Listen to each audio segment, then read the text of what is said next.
Hi అండి. మంచి healthy breakfast అయితే ఈరోజు చేస్తున్నానండి. చాలా బాగుంది. ఇప్పుడు తింటున్నాను కదా! వేడిగా ఉంది. అయినా కూడాను కొంచెం కొంచెం ఊదుకొని అయితే తినేస్తున్నాను. మరి ఇది ఎలా చేస్తాననేది ఫాస్ట్‌గా చూపించేస్తాను. వీడియో చూసే ముందు ప్లీజ్ లైక్ చేసి సబ్స్క్రైబ్ కూడా చేసుకోండి. అయితే ముందు వీడియోలోకి నేను ఉప్మా అయితే వండుతున్నాను. మసాలా ఉప్మా అంట. అన్ని రకాలు వెజిటేబుల్స్ అన్నీ వేసి చేస్తే చాలా బాగుంటుందండి ఉప్మా. అందుకోసం వెజిటేబుల్స్ అయితే నేను కట్ చేసి రెడీగా పెట్టుకున్నాను. ముందైతే ఆయిల్ వేసి ఆవాలు, జీలకర్ర, శనగపప్పు, మినపప్పు అవన్నీ వేసి ఉల్లిపాయలు, ఇందులో కొంచెం ఉల్లికాడలు కూడా వేసానండి. చాలా బాగుంటుంది. ఇవన్నీ ఫ్రై అయిపోయిన తర్వాత కాలీఫ్లవరు, పచ్చి బఠానీ ఇప్పుడు మంచి సీజన్ కదండి. ఈ సీజన్లో కాలీఫ్లవరు, పచ్చి బఠానీ అయితే బాగా దొరుకుతుంది.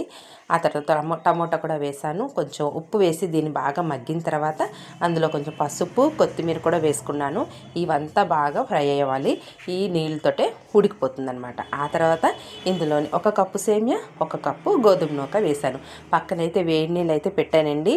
ఈ వేడి నీళ్ళతో వేయడం వల్ల ఉండకట్టదండి. గోధుమ నూక అస్సలు ఉండకట్టదు. చాలా బాగుంటుంది ఉప్మా కూడాను. చల్లనీళ్ళు వేసి చేసే ఉప్మాకి ఈ ఉప్మాకి చాలా తేడా ఉంటుందండి. ఇప్పుడైతే వేడి నీళ్ళు అయితే వేసాను.